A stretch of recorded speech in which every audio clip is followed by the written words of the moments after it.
What is happening, YouTube and Finns Nation? Miami Football Fanatic here again, and the new PFF grades for the Dolphins players have come out this week. How the Dolphins players performed this previous week against the Falcons. Just going to go over a majority of the players. Give my analysis on how well these grades actually do really reflect how the players are performing, and yeah, just give a quick review and what I think about these grades. Alrighty guys, let's get to it. Continues to be efficient when under no pressure in the pocket. In 22 dropbacks, he completed 11 passes for 84 yards and 2 touchdowns for an NFL QB rating of 90.0. And he entered the league as the absolute worst quarterback against the blitz, but this week he was able to perform 12 of 15 passes for 107 yards and a rating of 94.6 against the Falcons blitz in week 6. I think that's just a direct result of the offense getting into a great flow in the first quarter, and yeah, helping Cutler to get into a rhythm and stop those 3 and outs, which we're having way too much the last 2 weeks. So that's just awesome to see. Yeah, and for the season, he's got a QB rating of 49.8 when under pressure, which ranks him 24th of all quarterbacks in the league. This just shows how important it is for the offensive line to keep Cutler comfortable in the pocket. If he's comfortable in the pocket, he's just going to be an efficient quarterback, which is exactly what we need from him. He's making great, important throws and yeah, leading the offense. Running back Jay Ajayi, he played the most snaps than he did since the season opener against the Chargers. He really wore down the Falcons defense, running for 130 yards on 26 carries. And he earned the NFL's top running back grade of the week with 91.0, which is just absolutely great. Anytime you're over a 90 rating, it's just great. 96 of his 130 yards came after contact. He was able to force 4 missed tackles.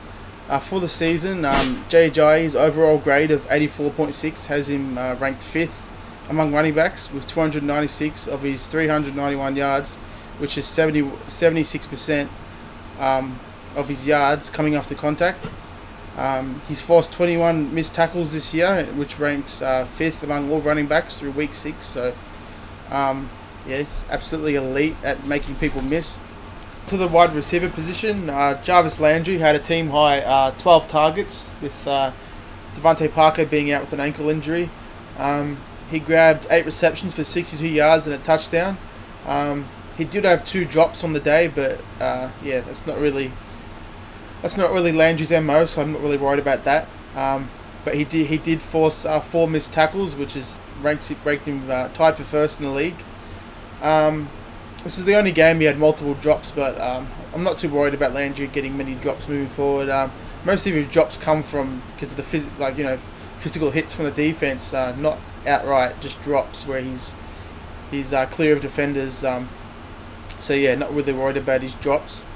The only other time he had multiple drops was week 4 against the Jets in 2015 and week 12 2016 against the 49ers. Kenny Stills really stepped up in Parker's absence. He earned 7th highest grade of the week with 80.0. He caught all 4 of his targets for 49 yards and a touchdown, which is, can't get much more efficient than that, catching all of his targets. Especially if Parker doesn't play this week against the Jets, really want to see Kenny Stills get many more targets and yeah, get him up over 100 yards. Leonte Carroo was the main beneficiary in terms of snaps with Parker out. He played 24 snaps on the afternoon. He was only targeted twice, and he dropped 1, and the other drop was an interception. So of his 2 targets, they were both negative results. So Carroo, he's just really stuck in a tough place at the moment. He really needs to play better. Carroo's really got to take more advantage of these snaps he's going to be getting, especially if Parker doesn't play against the Jets. So the only way he's going to get out there if he just continues to capitalise on his limited snaps and really show that talent that we saw at Rutgers. So Leonte Carroo is really hoping for better stuff for him moving forward. Offensive line was fairly solid across the board. The main standout there was Juwan James with a rating of 82.0. James didn't allow a quarterback hurry after allowing 5 the last 2 weeks, last 2 games. And through 5 games, he's only allowed just 1 sack for the season. So Jawan James is just performing incredibly well at right tackle. Him and Tunsil are forming a pretty solid tandem right there, not giving up many sacks, and been going up against some pretty solid pass rushers. So that's awesome to see. Really glad the Dolphins picked up his 5th-year option, especially with the way he's been performing. So it's just going to be great to have him for another season. Hopefully, you can lock him up on an extension in his 5th year next year. So can't wait to see Jawan James on the right side of the line for many more years to come. Okay, so moving to the other side of the ball, the defense. Just so happy and proud with how the defense has been playing this year. They've been playing out of their minds. Everything's just coming together. Tankersley is an absolute surprise. Just going to be just a much better team when TJ McDonald comes through too. So can't wait for that. The defense really is the heart and soul of this team at the moment, and really thinking we're going to be one of the best in the league when it's all said and done this season. Okay, so starting with Cameron Wake, he really was unblockable this game. He earned the top edge defender grade of the week at 89.0. He was the best in terms of rushing the passer with a grade of 90.0, rushing the passer. He registered 5 hurries and a sack. And he was graded as the best 4-3 defensive end this week. For the season, Wake's overall grade of 87.0 ranks 10th of all edge defenders, and his 87.6 pass rushing grade ranks 6th. Cam Wake, just at 35 years old, continues to be consistent and just absolute pass rushing terror. Love Cameron Wake, one of my favourite players, and just he's definitely making a case for the Hall of Fame with the way he's playing this late into his career in age. Defensive end William Hayes, he played a season low 14 snaps against the Falcons. That was obviously because the Falcons went heavy on passing and didn't really call up as many run plays as we expected. But Hayes did record a quarterback hurry, and he had 3 stops. That was highlighted by his 8-yard tackle for loss late in the 4th quarter, and he put us in position to kick the game-winning field goal. William Hayes' run defense is just absolutely amazing to watch. The way he just gets off blocks and gets to running backs behind the line of scrimmage is just absolutely incredible. Playing so well at the age of 32. It's a really good trade for us, trading him for a 7th-round pick from the Rams. The Rams must be kicking themselves in the butt, giving him away, but he's come over and just beat absolute terror for us in his relatively limited snaps. He's only played 119 snaps this year, which is 38.3% of the snaps on the season. The team, we've been using him primarily on rundowns, and in that regard, he's got a grade of 89.0, which ranks him 5th of all edge defenders. So he continues to be one of the best in the league defending the run. Since coming back from his suspension, Lawrence Timmons has been one of the best linebackers in the league.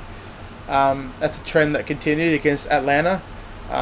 Just absolutely fantastic to see Timmons out there. He's such a talented linebacker, he can do it all.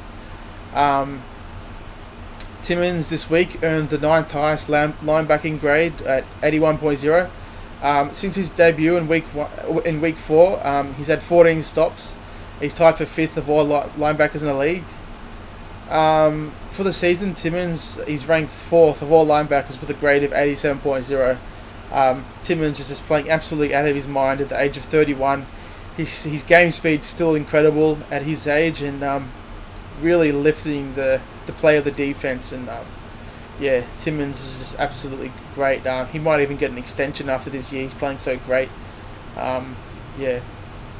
Quarterback Xavier Howard had in terms of his grading, he had a poor game. He had a grade of 29.8, but he did shadow Julio Jones, the best receiver in the league for much of the game. So you got to keep that in mind. I think he played really well. He kept Julio Jones in check most of the game. He played really physical and just did a good job of limiting Julio Jones when he was matched up on him. He did give away, a lot of yards and receptions, but I don't care about his grading. I think he played great. He played physical and played exactly as the way we need him to against Atlanta's great throwing game. Rookie cornerback Andrea Tankersley, he made his third start of the season, and he was targeted only 3 times, and he only allowed 1 reception for 13 yards, and he recorded a pass deflection, which turned out to be the most pivotal play of the game, getting his hand on the ball, which resulted on Rashad Jones plucking it away and getting the game-sealing interception. So Tankersley really helped to win the game. Really have no idea why he was inactive for the first 3 games of the season, but really glad he's playing now. Yeah, it's absolutely fantastic to see him playing so well. He really was, in my opinion, one of the best cornerbacks coming out of the draft. So yeah, can't wait to see him lined up many more years. He's just playing out of his mind for a rookie. Much better than Maxwell. He's just his man coverage is just absolutely fantastic. He really should have been drafted earlier. We're lucky to get him in the 3rd round. So Tankersley just performing absolutely fantastic. Really loving what I'm seeing. Fantastic. Rashad Jones was graded as the best safety in the league in week 5, but entering the game against the Falcons, and he was number 1 safety in run defense, but he wasn't as great this game.